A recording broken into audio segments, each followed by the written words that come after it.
At an estate sale last month, I watched a granddaughter try to give away her late grandfather's SUV because she figured something with 240,000 miles on the odometer had to be ready for the scrapyard. A neighbor offered her $4,000 and she nearly took it. I pulled her aside and told her the truth. That vehicle was worth $8,000 minimum, and whoever bought it was going to drive it another 100,000 miles without breaking a sweat. Grandparents do not buy flashy. They buy what lasts. Today I am showing you 7 SUVs they were right about, all under $10,000. Let's count them down. Number 7. The 2008 to 2011 Honda CR-V. Walk into any retirement community parking lot in America, and you will see one of these in almost every other spot. There is a reason for that. The third generation CR-V was built around the K24 2.4-liter 4-cylinder, which is arguably the most over-engineered 4-cylinder Honda has ever bolted into a consumer vehicle. The K-Series was originally designed for the Accord, and Honda decided to drop it into the CR-V because it could take abuse that smaller engines could not. It produces 180 horsepower, runs a timing chain that is designed to last the life of the engine, and uses port fuel injection, which means no carbon buildup on the intake valves, like you see on modern direct injection setups. RepairPal gives the CR-V a reliability rating of 4.5 out of 5, ranking it first out of 25 compact SUVs. Average annual maintenance is around $407, which is well below the $521 compact SUV average. A 2010 CR-V-EX with 110,000 to 130,000 miles is going for $7,000 to $9,000 right now, depending on region.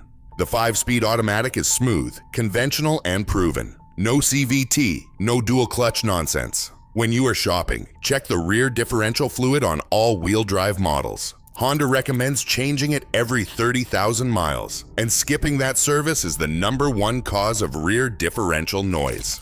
A fluid change runs $80 at any independent shop. Also, look for air conditioning compressor clutch wear, which is a known issue on early 3rd generation models and costs about $400 to address. Other than that, these things just keep going. Quiet, comfortable, easy to park, and built like a Honda. Number 6. The 2009 to 2013 Subaru Forester with the 2.5-liter non-turbo. Grandparents in snow country buy Subarus, and they buy them for one reason. The standard all-wheel drive on the Forester is one of the most proven full-time all-wheel drive systems in the industry. No buttons to push, no modes to select. It just works. The 4th generation Forester launched in 2009 and used the EJ253 2.5-liter flat 4, producing 170 horsepower. I want to be specific here. The non-turbo. Do not, under any circumstances, buy the XT Turbo model from this era unless you want to fund a $4,500 engine rebuild down the road. The non-turbo EJ253 is the engine you want, paired with a 4-speed automatic on early models or the CVT on later ones. The 4-speed is unkillable. A 2010 Forester 2.5X Premium with 120,000 miles is selling for $7,500 to $9,000. When you inspect one, the single most important thing to check is the head gasket. Pre-2011 EJ engines were prone to external head gasket seepage. Pop the hood, look down both sides of the engine, and check for oily residue or crusty buildup near the head and block mating surfaces. A surface weep is manageable. Active oil dripping is a $1,800 repair. Also, check the wheel well liners for rust on northern climate examples, and pull the dipstick to verify the oil is not milky. These are sensible, reliable, easy to see out of SUVs with massive greenhouse glass that older drivers love because outward visibility is exceptional. That alone is why grandparents pick them. Number 5. The 2007 to 2012 Toyota RAV4 with the 2.5-liter 4-cylinder. The 3rd generation RAV4 is the SUV I recommend to anyone who tells me they want something cheap, reliable, and small enough to park anywhere. From 2009 forward, Toyota dropped the 2ARFE 2.5-liter four-cylinder into the RAV4, and that engine has gone on to become one of the most proven four-cylinders in the industry. It powers the Camry, the Highlander Hybrid, the Avalon Hybrid, and the Scion TC. It produces 179 horsepower, runs a timing chain, and is naturally aspirated. No turbos, no superchargers, no headaches. Paired with Toyota's 6-speed automatic from 2009 onward, you have a powertrain combination that owners regularly report taking past 250,000 miles with nothing but oil changes and a set of plugs. A 2011 RAV4 with 110,000 miles sells for $8,000 to $9,500. When shopping, avoid the V6 from this generation unless you specifically want the towing capacity. The V6 had issues with the rear differential carrier bearing on certain examples, and the four-cylinder is simpler and cheaper to maintain.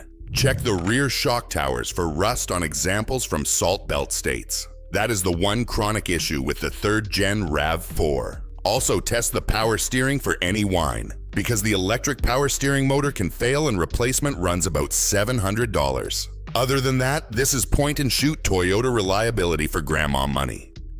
Number 4. The 2006 to 2010 Honda Pilot. When grandparents need to haul grandkids to soccer practice, they buy a Pilot. And they do it because Honda built this thing on the same bones as the Odyssey minivan and the Acura MDX. The 2nd-generation Pilot launched in 2009 and runs the J35Z4, a 3.5-liter VTEC V6, which is the same engine family found in the Acura RDX, Honda Odyssey, and dozens of other Honda products. It produces 250 horsepower, uses a timing belt that needs replacement around 100,000 miles at a cost of about $900 to $1,100, and pairs with a 5-speed automatic that has been refined across millions of miles. Repair Pal rates the Pilot at the top of its class for reliability among 3-row mid-size SUVs. A 2009 Pilot EXL with 130,000 miles is going for $7,500 to $9,500. For under $10,000, you get 8 seats, V6 power, all-wheel drive on most trims, and Honda engineering. When inspecting, the main thing to check is the variable cylinder management system. Some 2009 to 2011 examples developed oil consumption issues from the VCM, and the fix is either a tune to disable it or a specific Honda Technical Service Bulletin update. A muzzler device that disables the VCM costs about $250 and prevents the problem entirely. Also check the transmission fluid color. Honda recommends a fluid change every 90,000 miles using only Honda A TFDW1. If the previous owner used the wrong fluid, that transmission will start shuddering. Verify the timing belt has been done. If the records show it was completed within the last 30,000 miles, you are buying years of worry-free driving. Number 3. The 2005 to 2009 Toyota 4Runner V6. The 4th-generation 4Runner is the SUV that mechanics buy for themselves. I am not exaggerating. When my colleagues retire, they buy these. The 1GRFE 4.0-liter V6 produces 236 horsepower and is one of the most overbuilt V6 engines Toyota has ever produced. It is the same engine family found in the Tacoma, the Tundra, the FJ Cruiser, and the Land Cruiser. Prado sold overseas. Iron block, aluminum heads, timing chain, naturally aspirated. There is nothing exotic about this engine, and that is exactly why it lasts. Owners regularly report 300,000 to 400,000 miles on the original engine with nothing but routine maintenance. Repair Pal rates the 4Runner 4 out of 5 for reliability, with annual maintenance costs averaging $514. A 2007 4Runner SR5 with 160,000 miles sells for $9,000 to $10,500. You are pushing the budget cap, but at that price you are buying a body-on-frame, true four-wheel drive SUV with a V8 reliable powertrain. Inspection priorities are simple. Check the frame underneath for rust, especially around the rear shock mounts and the trailing arms. Northern climate 4Runners can develop frame rot, and Toyota issued a frame inspection program for certain examples. Also check the steering rack for leaks and the lower ball joints for wear. Both are known wear items but inexpensive to address. The 4Runner is the SUV you buy once and pass down. Grandparents know this. That is why so few of them ever hit the market. Number 2. The 2008 to 2013 Toyota Highlander 5.6. The second-generation Highlander is the unsung hero of three-row family SUVs, and the vehicle I tell every grandparent shopping for something to haul the whole family in. Under the hood sits the 2GRFE 3.5-liter V6, producing 270 horsepower. This is the same engine family found in the Lexus RX 350, the Toyota Avalon, the Toyota Camry 5.6, and the Toyota Sienna. 5-speed automatic from 2008 to 2010, 6-speed from 2011 onward. Both are bulletproof when serviced. It uses a timing chain, so there is no belt to replace, and it has port fuel injection. The Highlander is built on the Camry platform, which means it drives like a car, parks like a car, and has the kind of comfortable ride that older drivers prefer. It also seats 7 or 8 depending on configuration. RepairPal ranks the Highlander 3rd out of 14 midsize SUVs for reliability, with an average annual repair cost of $489. A 2009 Highlander with 140,000 miles is going for $8,500 to $10,000. The only known issue worth mentioning is the variable valve timing oil line on certain 2008 to 2010 examples. The original line is rubber and can crack with age. Toyota issued an updated all-metal replacement line, and the fix runs $200 to $300 at any shop. If it has not been done, get it done immediately. Other than that, this is the closest thing to a Lexus RX you can buy for under $10,000 with 3 rows of seating. Quiet, comfortable, easy to enter and exit, and built to outlast its second or third owner. Number 1. The 2003 to 2007 Toyota Sequoia with the 4.7-liter V8. This is the SUV I save for the people who tell me they want one final purchase. Something they can buy now, drive until they cannot drive anymore, and pass down to a grandchild who actually appreciates real engineering. The first-generation Sequoia is built on the same platform as the Toyota Tundra of the same era, which means body-on-frame, full-size dimensions, and a reinforced suspension that was overbuilt from day one. Under the hood is the 2UZFE 4.7-liter V8.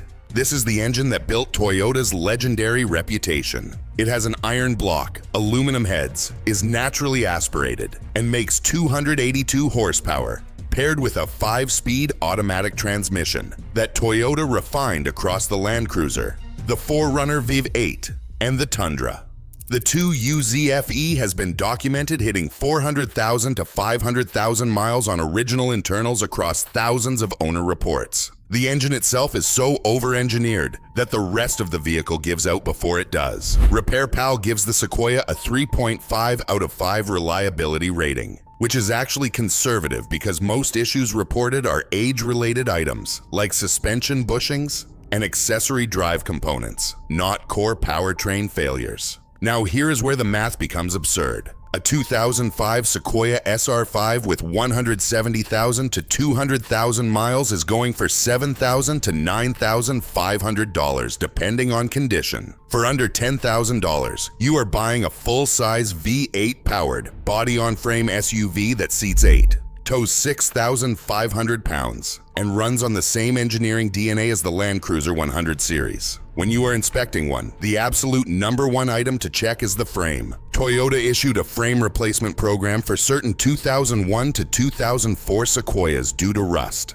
and even examples outside the program window can show frame corrosion in salt belt states. Get underneath with a flashlight and inspect every cross member and frame rail. If you see heavy scaling, walk away. If the frame is solid, this vehicle will outlast you. Second, check the lower ball joints. They are a known wear item, and replacement runs about $400 to $600 for both sides. Third, listen for any rattle from the timing belt tensioner. Yes, the 2UZFE uses a timing belt, and it needs to be replaced every 90,000 miles at a cost of around $900, including the water pump. If the records show it was done recently, that is gold. Fourth, test all 4 wheel drive functions, including low range, in a parking lot. Engage and disengage to confirm the transfer case actuator works properly. Who should buy this? anyone who wants the absolute best dollar per mile value in the entire used SUV market. Anyone who tows, anyone who needs to haul a large family, and anyone who understands that the 2UZFE is the closest thing to an immortal engine ever installed in a consumer vehicle. Who should skip it? Fuel economy is 14 miles per gallon in the city and 17 miles per gallon on the highway. If gas mileage matters more than longevity, look elsewhere. So there they are. 7 SUVs that grandparents have known about for years and the rest of the market has somehow forgotten. The Honda CR-V with its K24 4-cylinder. The Subaru Forester with its symmetrical all-wheel drive and exceptional visibility. The Toyota RAV4 with its bulletproof 2AR FE engine. The Honda Pilot that gives you 3 rows and Honda engineering for under $10,000. The Toyota 4Runner that mechanics buy for themselves when they retire. The Toyota Highlander that is essentially a 3-row Lexus RX in disguise. And the Toyota Sequoia, the full-size V8 family hauler with the most overbuilt engine Toyota has ever produced. You now know 7 SUVs you can buy for under $10,000 that the rest of the market is sleeping on. If this kind of straight talk helps you shop smarter, hit subscribe. I have got more videos coming on the vehicles dealerships push versus the ones grandparents actually trust. Like if it helped. Drive safe, take care of your car, and it will take care of you. I will see you in the next one.